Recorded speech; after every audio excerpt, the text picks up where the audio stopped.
बिस्मिल्लाहिर्रहमानिर्रहीम। अस्सलाम वालेकुम ख़वातीन व हज़रात। प्रोग्राम इकोनॉमी राउंड अप की एक और एपिसोड के साथ मैं हूं आपका मेज़बान हसन महमूद। हमारे साथ हमेशा की तरह मौजूद हैं शफकत महमूद साहब भी, प्रोग्राम के को होस्ट और सीनियर तज्ज़िया। सर अस्सलाम वालेकुम, कैसे आप? ठीक है सर। प्रोग्राम में आज खैर कुछ गेस्ट भी हैं हमारे साथ, आगे चल के जो हमारे स्टूडियोज़ में ज्वाइन भी करेंगे। बहुत अहम गुफ्तगू भी होने जा रही है, लेकिन पहला सेगमेंट प्रोग्राम का चंद अहम खबरें जो कि पाकिस्तान की मयूशी एतबार से अगर देखा जाए तो बड़ी इंपॉर्टेंट है, जो डायरेक्टली जो है पाकिस्तान की जो आवाम है उनको हिट कर रही होती है, उनके लिए काफ़ी इंपॉर्टेंट होती हैं। आज क्या खबरें हैं सर स्टॉक मार्केट की हवाले से? स्टॉक मार्केट में तो आपको पता है कि बहुत तेज़ी है, यानी इतनी तेज़ी का समझ नहीं आती कि 49,300 पर हमने लास्ट टाइम बताया था कि ये 50,000 को क्रॉस करेगी, तो इसका वो पाकिस्तान और चाइना के साथ इसका जो 30% शेयर भी सेल हुआ है, तो उसके बारे में उन्होंने कहा जी इसके लिए हम $1 कंसोलिडेशन फंड इकट्ठा कर रहे हैं, तो उससे भी इसको वो होगा। इसकी जो वजूहत बयान की जाती हैं वो ये की जाती हैं कि जो ऑटोमोबाइल और सीमेंट इंडस्ट्री है, साल को पता है, आपको पता है कि वो अपने हिस्सेस का ऐलान करते हैं, शेयर होल्डर्स को ऐलान करते हैं, जो प्रॉफिट होता है उनको वो मिलता है। तो उनका ये ख्याल है इस वजह से वहाँ पर हैवीली इन्वेस्ट हो रही है उन्हीं चीज़ों में, तो वो उसकी वजह से ये तेज़ी आपको उन्हीं ऑटोमोबाइल सेक्टर में, सीमेंट में और स्टील में। स्टील तो आपको पता है कि हमारी हर जगह पर इस्तेमाल हो रही है इस वक्त, इंगट, बिलेट, ये सारी जो चीज़ें हो रही हैं, तो इन सेक्टर्स में ये तेज़ी है। लेकिन इसके साथ अगर दूसरी स्लाइड आप देखें तो एशिया की बेहतर बहुत सारी मार्केट्स में मंदी का रुझान हमें नज़र आता है। थोड़ी सी कोई बेहतरी कहीं एक दो ममालिक में आपको स्क्रीन पर नज़र आ रही है, अदरवाइज़ वहाँ भी आपको नेगेटिव ट्रेंड नज़र आ रहा है। इसके बाद हम अगर आ जाते हैं तेल पर, तो जो तेल की जो प्राइसेस हैं वो 1203 और 1204 पर इसका पर बैरल जो डॉलर पर ये हुई हैं, तो इसमें पॉइंट जो ये आपकी स्लाइड नज़र आ रही है उसको आपको 0.97 समथिंग इतना इसमें इंक्रीज़ आया है। तीसरी जो आगे से बात आती है कि हमारे यहाँ डॉलर और रुपए की रद्द-ओ-बदल में वो ख़ास तब्दीली नहीं है, वो 109 रुपये में ही है, ओपन मार्केट के अंदर 109 से भी थोड़ा सा ज़्यादा है।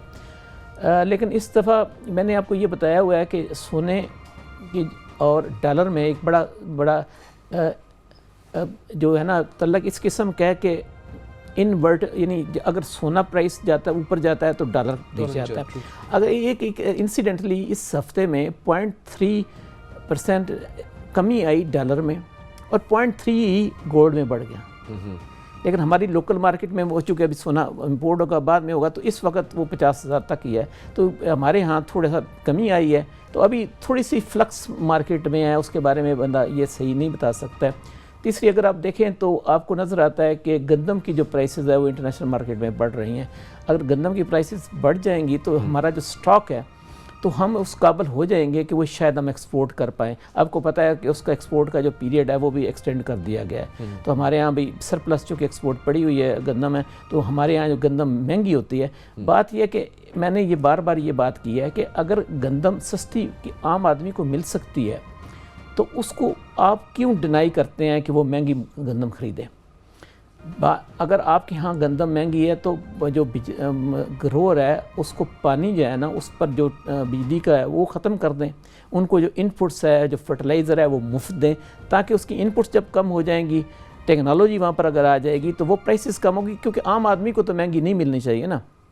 अगर इंटरनेशनल मार्केट में वो सस्ती है और यहाँ पर वो महंगी ख़रीद रहा है, तो इसमें सोचना चाहिए। अगली बात काटन की है, काटन वो तेज़ी में चल रही है, आपको पता है कि वो 6,900 के करीब मार्केट में वो उसका हुआ है।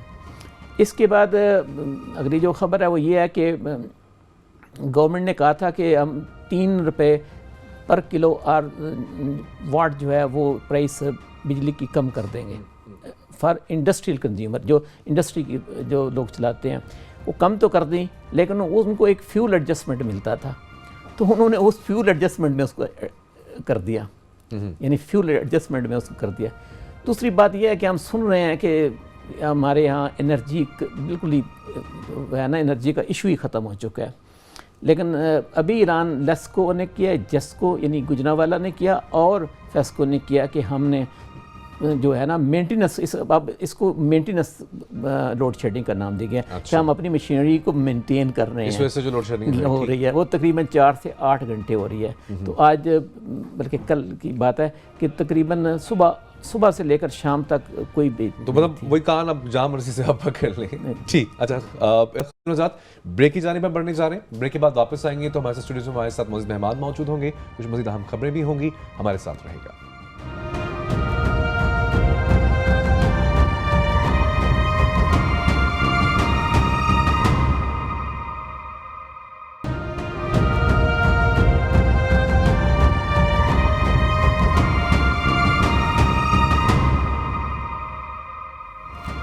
वेलकम बैक जी। और ख़वातीन हज़रात, ब्रेक पे जाने से पहले जैसे कि मैंने कहा था कि आज प्रोग्राम का जो सेकंड सेगमेंट है उसमें कुछ हमारे मेहमान हमें स्टूडियोज़ में ज्वाइन करेंगे और कुछ पाकिस्तान की मौशी सूरत हाल के हवाले से हम कुछ मज़ीद गुफ्तगू भी करेंगे।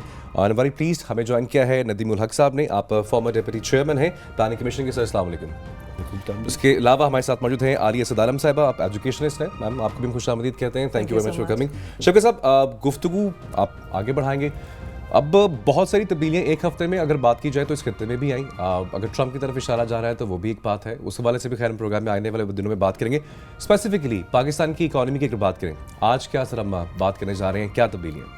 अच्छा, बात यह है कि मैं ये समझता हूँ कि कि भी इक़्तिसादी जो सूरत हाल वो है, ये बड़ी संजीदा सी गुफ्तगू होती है और इनको बड़ा बंदे को बड़ा फैक्ट्स फिगर के बारे में बड़ा स्ट्रेट होना चाहिए। बयान छपा वज़ीर ख़जाना साहब का प्रिंट मीडिया के अंदर कि पाकिस्तान की जो GDP है वो 2017 के एंड में 5% तक ग्रो करेगी। और जो हमारे वज़ीर आज़म साहब का भी साथ एक बयान छप गया कि हमारी GDP 2017 तक 5.5 की तरह ग्रो करेगी। अब मुझे नहीं पता कि 5 और 5.5 के में जो फ़र्क है वो उनको पता है या इसी तरीके से ये ग्रो करती रहेगी, जैसे ये कह देंगे कि ये 5 है या 7 है या 8 है, कि नहीं, ये बात है। तो खैर ये तो मैं आपको इस संजीदगी का आलम बताता हूँ कि भी जो हमारे साहब इख्तियार हैं लोग हैं वो किस हद तक इन चीज़ों को संजीदगी से लेते हैं। दूसरी बात जो हमने आज डिस्कस करनी है वो है प्रोडक्टिविटी, कि हमारे यहाँ इंडस्ट्री में प्रोडक्टिविटी का क्या आलम है। जो एक स्टडी आई है उसके मुताबिक पाकिस्तान की जो प्रोडक्टिविटी लेवल है वो 15% है ऑफ अमेरिकन प्रोडक्टिविटी। अब प्रोडक्टिविटी होती क्या है? बेसिकली प्रोडक्टिविटी किसी भी इंडस्ट्री में उसकी इनपुट्स होती हैं, जो गुड्स आते हैं, आइडियाज़ होते हैं, टेक्नोलॉजी होती है और सोफिस्टिकेशन होती है, ये सारी चीज़ें होती हैं। तो हम नदीम साहब ने बड़े करीब से इन चीज़ों को देखा है।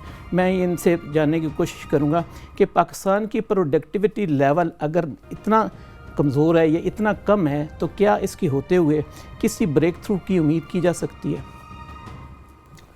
शौकत साहब, उम्मीद का लफ्ज़ तो क्या कहते हैं, कोई आपको नजूमी ही बताएगा। मेरा तो सिंपल सा इकोनॉमिस्ट का व्यू है कि प्रोडक्टिविटी, जैसे आपने बताया, प्रोडक्टिविटी होती ये है कि जैसे कि ये कमरा है, इसको आप कैसे यूज़ कर रहे हैं। आपने टीवी कैमरे लगा लिए हैं, एंकर्स बिठा लिए हैं, आप इसके अंदर से कितने प्रोग्राम निकाल सकते हैं, उन प्रोग्राम की वैल्यू क्या, उन प्रोग्राम की वैल्यू बढ़ सकती है कि नहीं बढ़ सकती, आपको एडवर्टाइजमेंट रेवेन्यू आ सकता है कि नहीं आ सकता, वो प्रोडक्टिविटी होती है। या अगर आप ले लें फॉर एग्ज़ाम्पल कोई गाड़ियों का कारखाना है, तो वो क्या उसी लेबर उसी मशीन ज़्यादा गाड़ियाँ बना सकता है कि नहीं बना सकता। तो प्रोडक्टिविटी होती है कि आप इनपुट बीच में डालते हैं, बाहर प्रोडक्शन कितनी निकलती है। अगर ज़्यादा प्रोडक्शन निकलती है तो बड़ी अच्छी आपकी प्रोडक्टिविटी है। यस, पाकिस्तान की प्रोडक्टिविटी कम है और गिर भी रही है। हमने जब फ्रेमवर्क को इकोनॉमिक ग्रोथ बनाया था प्लानिंग कमीशन में, तो उसमें बार बार इसकी बात की थी कि प्रोडक्टिविटी हमारी बहुत लो है। और अगर आपने तरक्की करनी है तो GDP का नंबर जो 5, 5.5 और 5.5 में फ़र्क कोई नहीं। और ये तो नज़र आ गया कि PM वज़ीर भी वो इसे उम्मीद है कोई नहीं, वो स्टेटिस्टिकली देखना होता है, उसमें फ़र्क कोई नहीं होता। अच्छा, क्योंकि मेजरमेंट एरर्स इतने होते हैं कि 5 भी हो सकता है, 5.5 भी हो सकता है, मेजरमेंट एरर्स बहुत होते हैं। खैर वो छोड़ दें। अब अगर आपकी प्रोडक्टिविटी नहीं बढ़ रही तो GDP ग्रोथ का सस्टेन नहीं हो सकती, ना बढ़ती है। अमेरिका में नंबर देखते हैं हमेशा प्रोडक्टिविटी का, ठीक है। इसके साथ जो मैं एक और बात आपको कह दूँ चलते चलते, वो ये है कि हमें ग्रोथ रिक्वायर्ड कितनी है। आपने मेरे से पहले बात की थी और हमने फ्रेमवर्क इकोनॉमिक ग्रोथ में बहुत इसके मेंशन किया था। हमारी आबादी बहुत यंग है माशाल्लाह, नौजवान ऐसे हैं, ठीक है जी। अब इन नौजवानों को अगर हम नौकरी नहीं दे सकते तो फिर फ़ायदा क्या है। आपके माशाल्लाह 3 मिलियन नौजवान तकरीबन हर साल लेबर फोर्स में आ रहे हैं। अगर उनको नौकरी नहीं मिलेंगी तो वो फिर आपके मेरे गले को आएंगे, ठीक है ना। आएंगे कि नहीं आएंगे? ज़रूर आएंगे और आना भी चाहिए, ठीक है। और अच्छी नौकरी नहीं मिलेंगी तो और गले को आएंगे। इसमें हम ज़रा शामिल गुफ्तगू करते हैं। आलिया साहबा को मुझे ये बताइएगा कि हमारे यहाँ 2 लाख के करीब ग्रेजुएट्स एंटर हो रहे हैं, बाकी तो बाकियों को छोड़ दे 2 लाख जो तो जॉब्स क्या क्रिएट हो रहे हैं कहीं? मैंने जो स्टडी किया तो मुझे कहीं भी जॉब नज़र नहीं आए। हमारी इंडस्ट्री तो वैसे ही क्लोज़ हो रही है, आप अगर देखें तो कोई इंडस्ट्री ख़ास चल नहीं रही है सिवाय चंद इंडस्ट्रीज़ के, तो वो किधर लोग जाएंगे? फ्रॉम माई एक्सपीरियंस इस चीज़ को 2 लेवल से व्यू किया जा सकता है। एक तो ये कि जो ग्रेजुएट्स आ रहे हैं उनके लिए एग्जिस्टिंग जॉब मार्केट नहीं है, और जो ग्रेजुएशन की तैयारी कर रहे हैं there is a huge level of depression and disappointment and hopelessness जो उन बच्चों में महसूस होती है, क्योंकि जो ग्रेजुएट कर चुके हैं उनसे जो उनको फीडबैक मिलता है वो यही मिलता है कि आगे कुछ मौजूद नहीं है। There is no prospect of jobs, कोई मार्केट में गुंजाइश नहीं है। We are producing tons of graduates, tons of medical graduates, engineers. There is no job market for these students. And आप आराम से उस डिप्रेशन का जो उनके अंदर क्रिएट हो रहा है, उनके एजुकेशन में, उनकी लाइफ में, उनकी सैनिटी में आप वो इम्पैक्ट देखते हैं। और ये बहुत एक स्केरी फिनोमेना है, बिकॉज जब इसको आप पाइल अप करेंगे तो ये कहाँ जाके रुकेगा, ये इसका ज़ोर किसके ऊपर आएगा और कौन जिम्मेदारी लेगा उस आउटबर्स्ट की। जैसे इन्होंने फरमाया कि जब उन बच्चों के पास नौकरियां नहीं होंगी तो क्या हम रेवोल्यूशन की तरफ टारगेट कर रहे हैं अपने आप को, क्या हम उसकी तरफ मेहनत कर रहे हैं? अच्छा आलिया, ये देखें जब डेंग आया 1980 में चाइना के अंदर, तो पहले इसको पॉपुलेशंस को बर्डन समझा था, लेकिन ही कन्वर्टेड इनटू एसेट। उसने किया क्या था कि उसने ह्यूमन सेक्टर्स में मैक्सिमम डेवलपमेंट बजट इन्वेस्टमेंट किया। तो हमारे यहाँ कितने परसेंट होती है इन्वेस्टमेंट? एक तो एजुकेशन की बात है, फिर दूसरी क्वालिटी एजुकेशन की बात है। क्वालिटी को तो छोड़े, पहले आम ही हमारा 42-43% बच्चे आउट ऑफ स्कूल्स हैं, जब स्कूल में जाने, और स्कूल में उनको आप स्कूल भेज इसलिए नहीं सकते कि वो अपने वालिदैन के लिए ज़रिए रोज़गार बन जाते हैं, 7-8 साल 9 साल की उम्र में वो बन जाते हैं। तो इसलिए बेसिक बात यह है कि जब तक हम ह्यूमन सेक्टर्स में इन्वेस्टमेंट नहीं करेंगे, सॉफ्टवेयर डेवलपमेंट नहीं करेंगे, तो ये जो हार्डवेयर आप बना रहे हैं, सड़कें बना रहे हैं, इसका कोई फ़ायदा नहीं। मैं बिल्कुल आपके साथ एग्री करूंगी कि जो ये इंफ्रास्ट्रक्चर क्रिएट कर रहे हैं, दीवारें बनाने से मकान नहीं बनते, इंसानों में इन्वेस्ट करने से मकान बनते हैं। और हम इंसानों में नहीं इन्वेस्ट करें, ना हमें उनकी कोई परवाह है, ना हम उनकी जॉब मार्केट इम्प्रूव कर रहे हैं, ना हम उनकी क्वालिटी ह्यूमैनिटी इम्प्रूव कर रहे हैं, ना क्वालिटी एजुकेशन इम्प्रूव कर रहे हैं। ये जो इंडिफरेंस है टुवर्ड्स दी ग्रोइंग पॉपुलेशन, ये चंद लोगों की पॉलिसीज़ हैं जिनको हम सफ़र कर रहे हैं for the last so many years, जिसकी वजह से मेरी एज में आके लोग डिसअपॉइंट हो जाते हैं कि जी अब कुछ भी टर्न अराउंड नहीं करना। अगर उन चंद लोगों की जो ये पॉलिसीज़ हैं उनको शटर किया जा सके, उनको एड्रेस किया जा सके, और कौम भी एक ज़िम्मेदारी ले कि जी ये हमें they are bringing us down, तो इसमें एक तब्दीली आ सकती है। और रेडिकल चेंजेस के साथ ये जो आपकी अपकमिंग यंग पॉपुलेशन है, ये आपकी स्ट्रेंथ है। They can take your economy to amazing kind of levels, and this is the strength that people are scared of. Why do you think कि पाकिस्तान को channelize नहीं करने देती certain forces? नदीम साहब, एक बॉस्टन यूनिवर्सिटी के प्रोफेसर जेम्स ने अभी एक पेपर रिसर्च किया, तो हमारे यहाँ एक जर्नल सा एक कंसेप्ट है कि अगर हम ऑटोमेशन करेंगे तो ऑटोमेशन से हमारे जो जॉब है वो ख़त्म हो जाएंगे। उसने कहा था जब आप ऑटोमेशन करते हैं तो वहाँ पर जो रिसर्च डेटा उनका आया तो उससे एक की बजाय 10 जॉब और क्रिएट हो जाते हैं। उसकी शायद वजह ये होती है कि ऑटोमेशन आने से उस इंडस्ट्री की प्रोडक्टिविटी इंक्रीज़ हो जाती है, जिसकी वजह से उनको और लोग होते हैं। तो क्या हमारे यहाँ तो अभी मतलब ईमेल पढ़ लेने को ऑटोमेशन कहा जाता है यहाँ पर, आपका क्या ख्याल है? देखिए जी, पहले वो जो मैं बात कर रहा था उसको ख़त्म कर लूँ। जी जी, ये जो बात कर रही है बिल्कुल ठीक कर रही है कि मायूसी का आलम है और बच्चों को नौकरी नहीं मिल रही, पर वो क्यों नहीं मिल रही वो भी सोचें। अगर आपकी ग्रोथ रेट 4 से 5% रहेगी जो पिछले तकरीबन 10 साल से है, ठीक है, तो फिर आपकी नौकरी नहीं बढ़ेगी। हमने जो हिसाब लगाया था कि जो पॉपुलेशन ग्रोथ रेट है, जो 2-3 मिलियन बच्चे लेबर फोर्स में आ रहे हैं, हमें रिक्वायर्ड है growth rate of about 8% per annum, और एक साल नहीं, मुसलसल 20 से 30 साल। तो ये अगर हम ग्रोथ नहीं अचीव कर सकते तो फिर तो ऑब्वियसली बच्चे पढ़ाने की ज़रूरत नहीं, क्योंकि नौकरी तो है नहीं। तो let's face it, it's not पढ़ाई लिखाई दैट्स इम्पोर्टेंट थिंग इसके हमने ग्रोथ कैसे क्रिएट करनी, ये बात टेक्नोलॉजी की तरफ आ जाए। नहीं सिर्फ इसी पर ज़रा रहते हैं कि ये ग्रोथ कैसे क्रिएट कर सकते हैं। ये 8% और लगातार नॉट फॉर ईयर, लेकिन जैसे 91-92 से मनमोहन सिंह आपके प्रोग्राम पहले मैंने बताया था फ्रेमवर्क इकोनॉमिक, मैंने वो बहुत कुछ लिखा था, बड़ा सिंपल है जी, बहुत सिंपल चीज़ है। हमें अपने तरीक़ेकार काम के, अपने निज़ाम को, सब चीज़ों को बदलना पड़ेगा। इसको कहते रिफॉर्म, पूरी दुनिया ने किया है। चाइना की जो आपने बात की थी, डेंग ने खर्चा नहीं बढ़ाया था, डेंग ने रिफॉर्म किया था, बहुत सख्त रिफॉर्म किया था, जिसकी वजह से चीन की इकोनॉमी प्राइवेट सेक्टर में चली गई, चीन की इकोनॉमी को एक नया फिलिप मिल गया, जिसकी वजह से चीन ने ग्रो किया तकरीबन 30 साल 13% पे, 10 से 13% पे, ठीक है ना जी। वो हमारे पास एग्जांपल है सामने। जो कंट्री रिफॉर्म करती है, साउथ कोरिया ने किया, वो आगे चली जाती है। रिफॉर्म की हम बात कर सकते हैं किस किस्म का रिफॉर्म है, बट रिफॉर्म बहुत डीप होना पड़ेगा।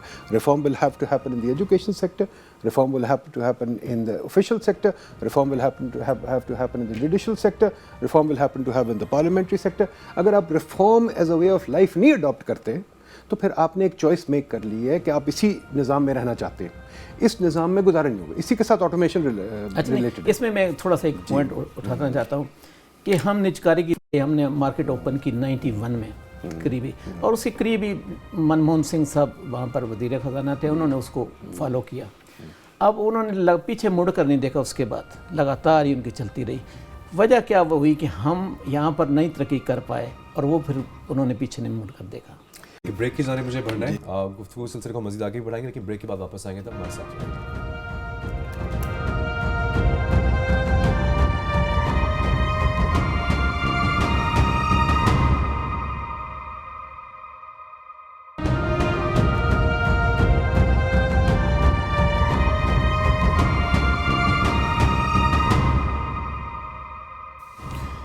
वेलकम बैक जी। शफी साहब, जो गुफ्तगू नदीम साहब ने की और आलिया साहिबा ने की, एंटरप्रेन्योरशिप यकीन कीजिए अब तो किसी भी से भी आप मौजूदा दौर के किसी नौजवान से पूछें, सिवाय किताबों के जो उसके रूल्स एंड रेगुलेशंस हैं, उनसे पूछें, किताबों के अलावा सब पढ़ा, उसके अलावा इंप्लीमेंट करने को मिलता नहीं। मसाइल वहीं पर हैं।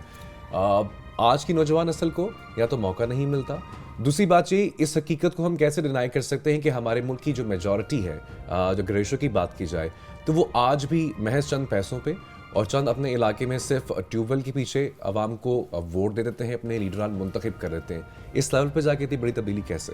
अच्छा, बात यह ना कि नदीम साहब ने कहा कि एंटरप्रेन्योरशिप जब तक नहीं आएगी, मैं इसको इस तरीके से देखता हूँ कि हमारे यहाँ डायनेस्टिक पॉलिटिक्स है और बिज़नेस भी डायनेस्टिक है। वो किसी एंटरप्रेन्योर्स की ज़रूरत कोई नहीं है, वालद है, दादा है, वालद है, उसका बेटा है, वही कर रहे हैं। अगर आप किसी भी अच्छी भी कंपनी में पाकिस्तान की 2-3 को छोड़कर चले जाएंगे तो आपको कोई प्रोफेशनल नज़र ही नहीं आएगा, वो रखते ही नहीं है, उनको बारे में नहीं पड़ता। तो आप मुझे ये बताएं कि एंटरप्रेन्योर्स कैसे आएगा डायनेस्टिक बिजनेस के अंदर? देखिए जी, डायनेस्टिक बिजनेस अपनी जगह है, एक एंटरप्रेन्योरशिप की स्पेस अपनी जगह है। जैसे कि फॉर एग्जांपल, सिंपल सी बात, एक गरीब आदमी है, चाहे अनपढ़ हो, वो खोखा लगाना चाहता है तो कहाँ लगाएगा? लाहौर में। आपने जगह नहीं छोड़ी, सारी जगह गाड़ियों ने ले ली है, सारी जगह उमरा ने ले ली है, और आप गाड़ियों के लिए सड़क चौड़ी करते जाते हैं, खोखे की जगह नहीं लगाते। आप बैंकॉक में जाएं, कोलालमपुर में जाएं, खोखे ताहयात लगे हुए हैं, और आप कहते हैं गरीब आदमी में एंटरप्रेन्योरशिप नहीं, उसको पढ़ाई लिखाई चाहिए। मैं आपसे डिसएग्री करता हूँ इस वजह से। आप मेरे साथ चले चलें, वलायत चले चलें, अमेरिका चले चलें, पेरिस चले चलें। हमारे गरीब लोग जो कंटेनर में भर भर के छुप छुप के सारे लॉज तोड़ के वहाँ जाके काम करते हैं, उसको मैं एंटरप्रेन्योरशिप कहता हूँ। उनमें इतना जज्बा है कि वो यहाँ एक गांव से उठ के दुबई या वहीं कहीं भाग भूग के। अच्छा आलिया साहब, इन्होंने जो पॉइंट रेज किया है उसमें शायद वजह यह है कि उन सोसाइटीज़ में डिग्निटी ऑफ लेबर है, यानी nobody is ashamed of doing whatever he is doing, जो भी उसने मैनुअल काम करना है, जो भी करना है। तो यहाँ पर वो डिग्निटी ऑफ लेबर नहीं है, यहाँ पर वो चौधरी बनकर ही बैठेगा। इसके पीछे एक बहुत लंबी series of decline of education है which is in your country, and the attitude that is being passed on, जो हमारे बच्चों को दिया जा रहा है।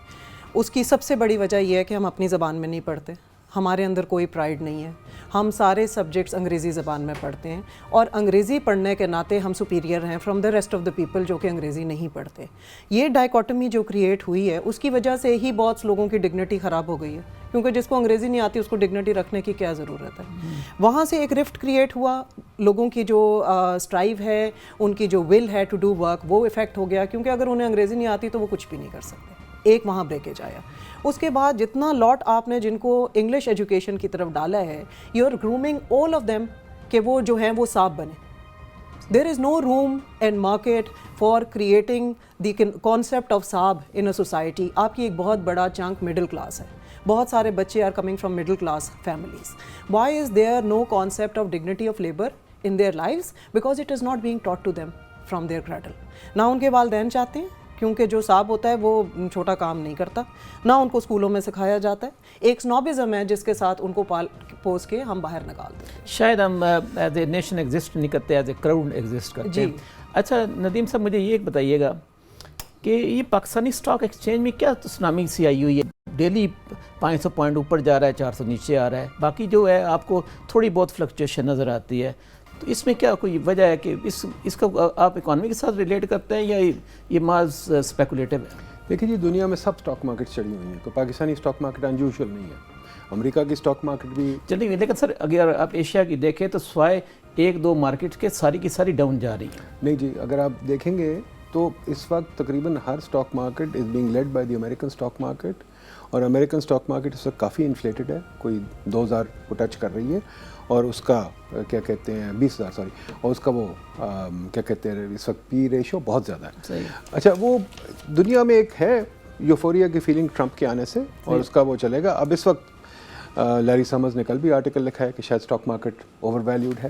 اسٹاک مارکیٹ کو کوئی پریڈکٹ نہیں کر سکتا. اسٹاک مارکیٹ اوور ویلیوڈ ہوتی ہے, گرتی ہے, چڑھتی ہے, سب کچھ ہے. اسٹاک مارکیٹ کا اتنا زیادہ نہیں ہوتا کہ ہم کہہ دیں کہ اکانومی کو بہت اچھی چل رہی ہے, خراب چل رہی ہے. اس کا اپنا ڈائنامک ہوتا ہے. وہ ایک اسپیکولیٹو فیور بھی ہوتا ہے کہ اس کو کہتے ہیں ہم, وہ جو کہتا تھا گرین اسپین کہتا تھا وزلس ایگزوبرنس یا کیا ارریشنل ایگزوبرنس, وہ بھی ہے. تو وہ اس کو اتنا نہ آپ اس پہ فکر نہ کریں زیادہ. اچھا, یہ آپ کو پتہ ہے کہ ہمارے جو اس بجٹ میں پراپرٹی کی ویلیویشنز پر ایک رول آیا, اس میں بتایا گیا کہ اسٹیٹ بینک جو ہے وہ بنائے گا, اس کا ویلیویٹرز مقرر کرے گا. پھر انہوں نے وہ ایک سٹیپ واپس لیے, انہوں نے کہا کہ نہیں, یہ جو ڈی سی ریٹ ہوتی ہے اسی پر ہم کر لیں گے. اس پر بھی انہوں نے کہا کہ نہیں, یہ تو انڈسٹری یا انویسٹمنٹ ختم ہو رہی ہے, تو انہوں نے اب یہ کہا کہ نہیں, وہ آپ اس کو کوئی ڈفرینس دے دیں تو اس سے چلے جائے گا. کیا یہ مجھے یہ بتائیے گا کہ یہ انویسٹمنٹ ہے لوگوں کو اکاموڈیشن پرووائڈ کرنے کے لیے ہے, یا صرف ایسے یعنی بلیک منی ادھر سے منگوا رکھے, کیونکہ باہر سے جو پیسہ آتا ہے اس پر اگر آپ انویسٹ کر لیں گے تو اس کو آپ کو انکم ٹیکس لا کے مطابق پوچھا نہیں جا سکتا. 2-3 چیزیں. پہلی چیز تو اسٹیٹ بینک کا کام ہے مانیٹری پالیسی.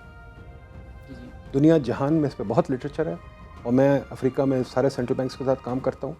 ہم ان کو بار بار سکھاتے ہیں کہ جی اسٹیٹ بینک کا کام ہے monetary policy, exchange rate policy چلے ملا لیں, بس اس کے علاوہ کوئی کام نہیں ہے. اس کو کہتے ہیں کہ انڈیپینڈنٹ اسٹیٹ بینک کو جو ہم بھی لا میں پاس کرنے کی کوشش کر, اس کا یہ کام ہے. میں تو جب پلاننگ کمیشن میں اسٹیٹ بینک کا, بھائی تمہارا ہاؤسنگ کیوں کر رہے ہو؟ ہاؤسنگ اسٹیٹ بینک کا کام تو نہیں ہے. انہوں نے کیا ایس ایم ای تو ان کا کام نہیں, وہ اس لیے کر رہے ہیں کوئی ڈونر پیسے دے دیتا ہے. اچھا, ڈونر نے پیسے دے دیے, انہوں نے لے لیا. ہاؤسنگ اور ایس ایم ای اگر کسی نے کرنا تو پلاننگ کمیشن کرے. بھائی پلاننگ کمیشن کس لیے؟ یہ ہمارے ملک میں ایک ریت بن گئی ہے کہ ہر ادارہ اپنے آپ کو پھیلاؤ ڈالنا چاہتا ہے, ہر چیز کو قابو کرنا چاہتا ہے.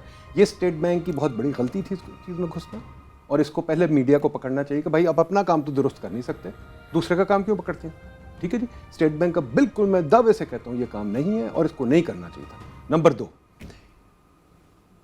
آپ ایک چیز پہ ٹیکس لگا رہے ہیں جس کا ویلیو کسی کو نہیں پتا. اسٹیٹ بینک کو کیا پتا ہے ہاؤسنگ ویلیویشن کا؟ اسٹیٹ بینک کو ریئل اسٹیٹ کمپنی ہے, اسٹیٹ بینک تو مانیٹری پالیسی کمپنی ہے. ٹھیک ہے جی, ایف پی آر کو کیا پتا ہاؤسنگ کی ویلیو کیا؟ مجھے نہیں پتا ہاؤسنگ کی ویلیو کیا, اس گھر کی کیا ویلیو کسی کو کیا پتا. ٹھیک ہے نا جی. تو یہ ٹیکس ہی عجیب قسم کا ٹیکس ہے. ہماری ایک ریت بن, ہم ہر چیز کو ٹیکس کرنا چاہتے ہیں. یہ کپ دیکھ لیا, اس کو ٹیکس کیا, اس کو ٹیکس کیا, موبائل, ہر چیز پہ ٹیکس لگا ہوا ہے. ہمارا ٹیکس کا نظام ٹوٹا ہوا ہے, اور اس قسم کی سوچ اس کو اور توڑتی ہے. یہ ایک فضول قسم کا ٹیکس ہے, ہر چیز کو ٹیکس لگا دینا. اس سے آپ کی اکنامک ایکٹیویٹی بالکل مر جاتی ہے اور مر جائے گی. اس لیے آپ دیکھ لیں ریئل اسٹیٹ کی حالت یہ کہ بک ہی نہیں رہا. کیا بری بات ہے کہ ریئل اسٹیٹ بکے؟ ایک اکانومی چلتی ہے جب کہ ٹرانزیکشنز ہوں. اگر آپ نے ٹرانزیکشنز کو مارنا ہے تو پھر ماشاءاللہ آپ نے بات کی ڈگنیٹی آف لیبر. ہماری ڈگنیٹی آف لیبر اس لیے نہیں ہے کیونکہ وہ بیچارہ غریب آدمی وہاں ریئل اسٹیٹ ایجنٹ اگر بیٹھا ہو پیسے بنا رہا ہے تو آپ کو کیوں برا لگ رہا ہے؟ اس کو آپ بلیک کہتے ہیں. ٹھیک ہے, جو افسر ماشاءاللہ بی ایم ڈبلیو میں پھر رہا ہے وہ بھی سرکاری, وہ وائٹ ہے. اچھا عالیہ صاحب, میں آپ سے یہ بات پوچھتا ہوں کہ یہ ٹھیک ہے, یہ ٹرانزیکشن ہوتی ہے, اس سے پیسہ آتا جاتا ہے, لیکن بات یہ ہے کہ یہ جو پرائس ہے, جس پرائس پر آج کل ہمیں پراپرٹی ملتی ہے, وہ عام آدمی یا مڈل کلاس تو سوچ ہی نہیں سکتا کہ کبھی وہ کسی دن اپنی چھت کے نیچے سوئے گا. تو بیسیکلی بات یہ ہے کہ اگر تو وہ پیسہ جینون طریقے لیگل طریقے سے کما رہا ہے تو کوئی بات نہیں, ٹرانزیکشن ہونی چاہیے. بات یہ ہے کہ لا ہمارا یہ کہتا ہے کہ اگر آپ نے باہر سے ریمیٹنس منگوائی ہے, اس کے تحت آپ نے انویسٹمنٹ کیا تو آپ کو کوئی پوچھ نہیں سکتا ہے. تو یہی ہوتا ہے کہ یہاں سے پیسہ باہر بھیج دیا جاتا ہے اور وہ پیسہ یہاں جاتا ہے, 15 16 پلاٹ لے کر وہ بیٹھے ہوتے ہیں. ایکچولی آپ سمجھتے ہیں کہ بھی جینون جو پرائس ہے اسی پرائس کے اوپر پراپرٹی کو بکنا چاہیے. دیکھیے جی, میں اس چیز پر انفورس کرنا چاہتی ہوں کہ تمام لاز, تمام رولز, تمام پالیسیز جو اس ملک میں بنتی ہیں وہ اس ملک کے صرف 5% لوگوں کے لیے بنتی ہیں. وہ افورڈ کر سکتے ہیں پراپرٹیز, نو بڈی کیئرس کے قریب کو مل رہی ہے یا نہیں مل رہی. آپ اور میں جتنا بھی اس بات کو ڈسکس کر لیں یا فیل کر لیں کہ جی more than half of the nation is suffering because of these policies, there is no end to this discussion. بالکل غریب انسان کو اس کا حق ملنا چاہیے. تمام ملک جو ڈیولپڈ ہیں انہوں نے اگر کہیں پہ کوئی کرپشن کی ہے یا چوری کی ہے تو انہوں نے غریب کو بھی کچھ دیا ہے. ان کی پالیسی یہ ہے کہ کچھ حد تک اپنی پاپولیشن کو اسٹیبل رکھیں, ادروائز وہ ریولوشن کے پوائنٹ پر چیزیں آ جائیں گی. اتنی مزری نہیں ہونی چاہیے. ان کی پاورٹی لائن ہماری پاورٹی لائن سے بہت بہتر ہے. سو ایک عام غریب آدمی کے پاس ایک گاڑی ہے, ایک گھر ہے, ایک ٹی وی ہے, اس کا بچہ پبلک اسکول میں جاتا ہے, پبلک ٹرانسپورٹ ہے, وہ سیٹسفائڈ ہے. اچھا ندیم صاحب, چھوٹی میں ترمیم کر دوں کہ آپ نے جو چیز کی ہے نا وہ تھوڑا سا اس کو میں ٹھیک کر دوں. دیکھیے, یہ کہنا کہ حکومت ایک پرائس ڈٹرمن کرے کسی چیز بھی, ہم نے دیکھ لیا حکومت نے کوشش کی تھی آٹے کی پرائس ڈٹرمن کرنا, فیل ہو گئے. چینی کی پرائس کرنا, فیل ہو گئے. برطانیہ میں, امریکہ میں, ہر جگہ حکومت اگر پرائس سے انٹرفیئر کرتی ہے تو حکومت فیل ہو جاتی ہے. ایکسچینج ریٹ پالیسی سے حکومت انٹرفیئر کرتی ہے تو فیل ہو جاتی ہے. ٹھیک ہے نا جی. تو ہم نے سیکھا ہے بہت تجربات کے بعد پوری دنیا میں. سوویت یونین کیوں فیل ہوا؟ کیونکہ انہوں نے پرائس فکس کرنے کی کوشش کی تھی. چین کیوں اپنا سسٹم چینج کیا؟ چین نے پرائس فکس کرنے کی کوشش کی تھی. دیکھیے, آپ کی جو ڈیمانڈ ہے گھر کی بڑی بجائے اس کا پرائس سے تعلق نہیں ہے. پرائس کیوں کم ہے اس کی بھی آپ کو وجہ بتا دیتا ہوں. اس پہ بھی بڑی تحقیق ہے دنیا میں, آپ کو میں نام بھی دے دیتا ہوں, آپ چیک کر لیں. پرائس اس لیے بڑھتی ہے کیونکہ آپ نے سپلائی کم رکھی ہوئی ہے. سپلائی کیوں بڑھتی ہے؟ کیونکہ آپ کو چیزیں بننے نہیں دیتے. ایک بلڈنگ بننے میں آپ کو 10 سال لگ جاتے ہیں. یا آپ کے سامنے بلڈنگ بن رہی ہے یہاں ساتھ ہی کہیں, میں ابھی دیکھ کے آیا ہوں, وہ میں 3 سال سے دیکھ رہا ہوں بن رہی ہے. ٹھیک ہے نا جی. اگر آپ نے نظام یہ رکھا ہوا ہے کہ وہ جناب ہر کسی نے پرمیشنوں پہ دعوے کرنے ہیں, پھر ٹیکس والے نے کچھ کرنا ہے, پھر یہ کرنا ہے, پھر کچھ کرنا ہے, تو پھر تو سپلائی کم ہی رہے گی. شفیع صاحب, ایک بریک کی جا رہے ہیں. بریک جو ہے وہ ڈیو ہے, کافی دیر سے مجھے کہا جا رہا ہے. ایک بریک کی جانب خواتین صاحب بڑھیں گی, واپس آئیں گے, پھر آگے مزید گفتگو کریں گے. اسٹے ود اس.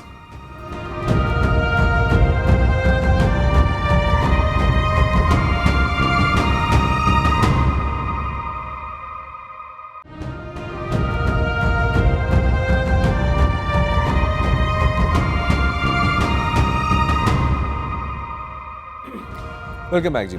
شفیع صاحب, گفتگو کے سلسلے کو آگے بڑھاتے ہیں, لیکن آگے بڑھنے سے پہلے بتا دوں کہ ندیم الحق صاحب, ان کی کچھ ذاتی مصروفیات تھیں جنہوں نے کمنٹ کیا تھا, اب وہ ہمارے ساتھ نہیں ہے. شفیع صاحب, آرمی چیف صاحب کی ملاقات تھی, کچھ ملاقاتوں کا سلسلہ ہوا, کراچی وہ گئے, وہاں کے جو مقامی صنعتکاروں نے ملاقاتیں کی.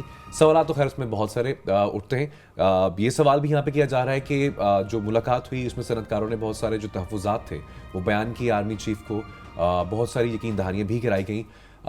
ریسنٹلی جو کچھ ہوتا رہا ہمارے ملک میں, آرمی کا جو کردار رہا امن کے لیے, یہ بھی یہاں پر سوال ہے کیا جو ہمارے ملک میں جو صنعت کار ہیں ان کا اعتماد صرف اسی اسپیسیفک سیکٹر میں بحال ہو چکا ہے, ان کو یہ جانتے ہیں کہ صرف وہی ان کے مسائل جو ہے وہ دور کر سکتے ہیں, اور صرف جو تحفظات تھے ان کے سمجھتے ہیں کہ وہ دور ہوں گے؟ یہ تو میں نہیں بتا سکتا کہ 1-2 دن میں کیسے دور ہو سکتے ہیں, لیکن اوبیسلی انہوں نے کہا کہ پہلے ایک پالیسی چل رہی تھی وہاں پر, اور چونکہ وہاں پر آپ کو پتہ ہے کہ سنیچنگ ہوتی ہے, کراچی کا ایک ڈفرینٹ سا فنومینا انفارچونیٹلی ڈیولپ ہوا, تو اس میں انہوں نے یہ کہا کہ ہمیں آپ وہی جو پالیسیز آپ کی شاید تھی پہلے وہ کنٹینیو کریں. تو انہوں نے کہا اوبیسلی کراچی چونکہ ہب ہے بزنس کا, تو اس وجہ سے ہم وی ول انشور کہ کوئی ایسی اس قسم کی بات نہیں ہوتی ہے. لیکن میرے ذہن میں ایک سوال اور بھی ابھرتا ہے کہ کیا یہ ایشو صرف کراچی تک محدود ہے یا سارے پاکستان تک ہے؟ اور اگر سارے پاکستان تک ہے تو وہ جو سلیکٹیو قسم کی ڈسپینسیشن ہونی چاہیے یا یہ ساری جگہ پر ایسا ہونا چاہیے؟ اچھا, ناز بلوچ صاحبہ بھی ہمارے ساتھ موجود ہیں, میں جوائن کیا. جی, ناز بلوچ صاحبہ السلام علیکم. جی وعلیکم السلام. مجھے یہ بتائیے گا کہ یہ ابھی بزنس کمیونٹی نے آرمی چیف سے ملاقات کی اور اپنے خدشات کا اظہار کیا کہ وہ جو پہلے ایک سسٹم تھا کراچی میں جس کے کی وجہ سے بطخوری اور اس قسم کا تھا. تو انہوں نے اپنے تو آرمی چیف نے ان کو یہ کہا کہ وی ول انشور کہ بزنس انٹیکٹ رہتا ہے کیونکہ کراچی ہی بریڈ اینڈ بٹر ہے پاکستان کے لیے ون کرتا ہے. تو آپ یہ سمجھتی ہیں کہ ایسا جو انہوں نے کیا یہ صحیح بات ہے؟ ایسا گورنمنٹ آف سندھ جو ہے وہ ناکام ہو گئی ہے ان کو تحفظ فراہم کرنے کے لیے؟ بسم اللہ الرحمن الرحیم. دیکھیں یہ تو پولیٹیکل گورنمنٹ کا کام ہوتا ہے, پولیٹیکل لیڈرشپ کا کام ہوتا ہے, اور یہ گورنمنٹ کی ذمہ داری ہے کہ لوگوں کو سیکیورٹی دیں, لوگوں کو تحفظ دیں, ان کے تحفظ کی یقین دہانی ان کو دیں.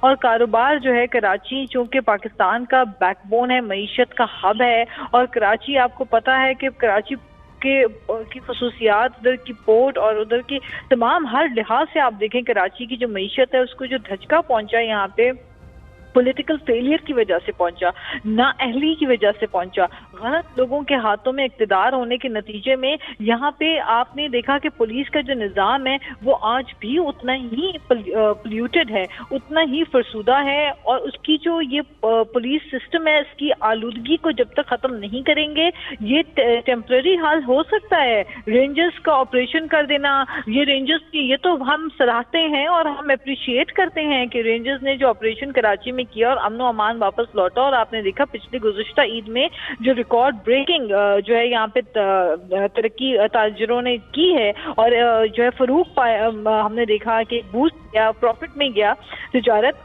لیکن اس کے بعد کہنے کا مقصد یہ ہے کہ اب دوبارہ سے ہمیں نظر آ رہا ہے کہ جیسے جیسے وہ ہینڈ اوور کرتے ہیں پولیٹیکل گورنمنٹ کو تو پھر دوبارہ سے ہمیں وہ چوری چکاری, اغوا برائے تاوان اور ڈکیتیاں, یہ رینسم کے واقعے یہ دوبارہ بڑھنا سٹارٹ ہو چکا ہے. تو مسئلے کا حل لانگ ٹرم اگر آپ دیکھیں تو پولیس کا نظام ہے. جیسے ہم کہتے ہیں نا کہ پورے پاکستان میں تو بالکل کے پی کے میں بھی یہ معاملات تھے, لیکن کے پی کے میں ہم پولیس ریفارمز اور پولیس ایکٹ جو آج تک کبھی کوئی نہیں لا سکا, آج پولیس ایکٹ کے پی کے میں آ چکا ہے. ہم نے اپنے پولیس کو امپروو کیا.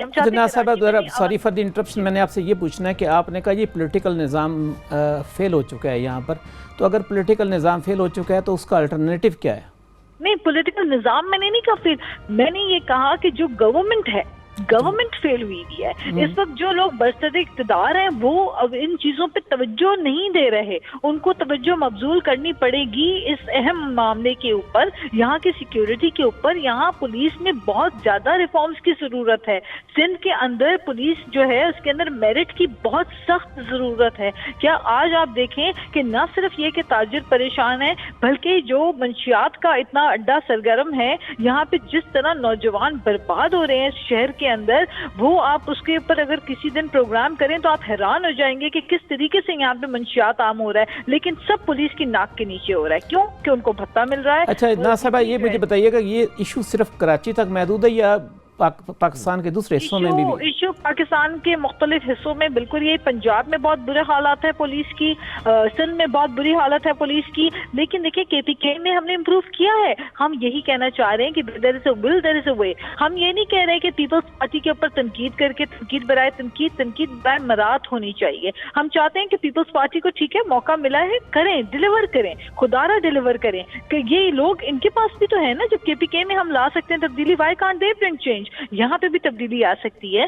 یہ ذرا سی ہمت کریں, ذرا اپنی نیت صاف کریں اور کوشش کریں. یہ کوشش ہی نہیں کرتے, یہ وہی ٹرانسفر, پوسٹنگ, تبادلے اور اسی میں جو ہے نا پیسے کھلائی پلائی کا سلسلہ جاری ہے, اور وہ کک بیک کمیشن, اس کو ختم کر کے ہی پیپلز پارٹی اگر آنے والے انتخابات میں اپنے آپ کو زندہ رکھنا چاہتی ہے, اور پنجاب میں جو نون لیگ نے کیا ہے, ان کو چاہیے کہ خود اپنا انالیسس کریں کہ یہ اپنی پولیٹیکل پارٹیز کے ساتھ ظلم کر رہے ہیں. ان کی پارٹیز کو آئندہ لوگ نہیں سپورٹ کریں گے. کیوں کراچی نے جو بدامنی دیکھی. اچھا ناصبہ ہمارے ساتھ عالیہ صاحبہ بیٹھی ہیں, ان سے بھی ذرا پوچھتے ہیں کہ یہ بتائیے گا کہ کراچی جو ہے وہ پاکستان کا اگر صحیح معنوں میں کوئی اربن سٹی تھا تو وہ کراچی تھا. وہ کراچی, لیکن اب وہ ہمیں نظر ہی نہیں آتا. یعنی مجھے یاد ہے کہ ان the mid of the 80s ہم گاڑی لے کر پھرتے رہتے تھے, ساری رات پھرتے رہتے تھے, کچھ نہیں ہوتا تھا. تو کیوں اتنی تنزلی ہوئی وہاں پر؟ جو کچھ بھی حالات دیکھے گئے ہیں in the last so many years, ان سے یہی سمجھ آتا ہے کہ کچھ فورسز وہاں پہ اس قسم کی موجود ہیں جو کہ اس کے نظام کو اور اس کی ورکنگ کو لگاتار انڈرمائن کر رہے ہیں. वाई उनकी सारी ताकत कराची और सिंध में सेंटर्ड है, I think at a political angle से उसको देखा जाए तो उनके आंसर्स हमारे पास मौजूद हैं. But for some reason, because that particular area is occupied by Sindhis and by the Urdu speaking community, और मेजरली वहाँ पे आपको पता है पठान कम्युनिटी भी बहुत ज़्यादा है, उनके मेरा ज़ाती ख्याल ये है कि कोई और पावर है बिहाइंड जो कि उनके अंदर इंतशार पैदा कर रहे हैं, उनको स्टेबल नहीं होने दे रहे, और उस इंतशार से उनको क्या फ़ायदा निकल रहा है. हो सकता है that some other political party wants to enter there for power, we don't know. In the last so many years we have seen कि वेरियस जगहों पे आप टेररिज्म को देखते हैं, बट वो जगह क्यों सेंटर्ड है टेररिज्म के लिए? पंजाब में टेररिज्म क्यों नहीं हो रहा? नाज साहब आप हमारे साथ मौजूद हैं जी? जी जी बिल्कुल. अच्छा, मैंने आपसे ये पूछना है कि ये जो गवर्नमेंट मशीनरी है वहाँ पर देखें पॉलिटिकल गवर्नमेंट्स भी रही हैं, कंट्रोल्ड पॉलिटिकल गवर्नमेंट्स भी रही हैं, और मार्शल लॉ भी रहा है, तो ये पॉलिटिकल जो स्टेट अपरेटस है सिंध में, वो उसमें क्या प्रॉब्लम क्या है कि वो डिलीवर नहीं कर पाता? देखिए, पहली बात तो ये है कि सिंध के अंदर पुलिस की अगर आप बात कर रहे हैं तो मैंने पुलिस रिफॉर्म्स की जिस तरह से अर्ज किया कि यहाँ पे मेरिट की बुनियाद के ऊपर पुलिस में तकर्री होनी चाहिए. होता ये है कि पॉलिटिकल पार्टीज अपने वर्करों को खुश करने के लिए नौकरियां बांटते हैं. ये जो बंदर बांट होता है उसमें नाअहल नाकारा किस्म के लोग, वो लोग जो घर बैठ के तनख्वाह उठाते हैं, उन लोगों को भर्ती कर दिया जाता है. कोई ट्रेनिंग नाम की चीज नहीं है, पुलिस को ट्रेनिंग दी नहीं जाती. यहाँ पे पुलिस की हालत आप देखें कि एक जमाना होता था कि यहाँ पाकिस्तान की जो पुलिस है वो एक एक्टिव और एफिशिएंट दिखाई देती थी, चाको चौबंद होती थी. अभी तो पुलिस का क्या कोने में मोबाइल खड़ी होंगी और उसके अंदर बैठे बेचारे सो रहे होते हैं पुलिस वाले. पुलिस के निज़ाम में भी वही रिफॉर्म्स लाने की बात है, दिलाने की बात है. नाज़मुल साहब बहुत बहुत शुक्रिया, क्योंकि प्रोग्राम का वक्त जो है हमारा वो खत्म हो चुका है, कंक्लूजन की तरफ हमने बढ़ना है. नाज़मुल साहब आप हमारे साथ मौजूद थी, बहुत शुक्रिया. आलिया सैद आलम साहब आप हमारे साथ मौजूद थी, thank you so much for coming. Asif साहब आखिर में कंक्लूजन रिमार्क्स. एक छोटा सा वाक़या मैं सुना देता हूँ आपको. इस सारी जो भी बहस हुई है वो ये हुआ कि एक फ़नकार आदमी था, वो एक बादशाह के पास गया तो उसने एक गाना सुनाया, तो उस गाने पर उसने कहा हम बहुत खुश हैं, उसको हम इसको अशरफी दे दो. उसने फिर एक और सुनाया, उसने कहा है जिसको कुछ और दे दो. फिर उसने उस गाना सुनाया, उसने कहा जी इसको गोल्ड दे दो. ये सारी चीज़ें होती रही. तो वो घर में गया तो उस घर वाले उससे तंग थे, काम तो करता है कोई नहीं है, फ़नकार बना हुआ है. तो उसने कहा आज बादशाह ने इतनी चीज़ें मुझे दे दी हैं. तो वो बड़े खुश हुए, उन्होंने मोहल्ले में मिठाइयाँ बांटी. 1 दिन हो गया, 2 दिन हो गए, 3 दिन हो गए, 4 दिन हो गए, तो वो जितनी चीज़ें थी वो आई नहीं उसके पास. तो वो बादशाह के पास 1 हफ्ते के बाद चला गया. तो उसने कहा जी आपने तो मुझे बड़ी चीज़ें दी. उसने कहा तुमने गाना सुनाकर मेरे कानों को खुश कर दिया, मैंने ये बातें करके तेरे कानों को खुश कर दिया. और इसी से प्रोग्राम का वक्त खत्म होता है. अपने फीडबैक से जरूर हमें आगाह कीजिएगा. शफकत साहब को और हसन महमूद को इजाज़त दीजिए. अल्लाह हाफिज़.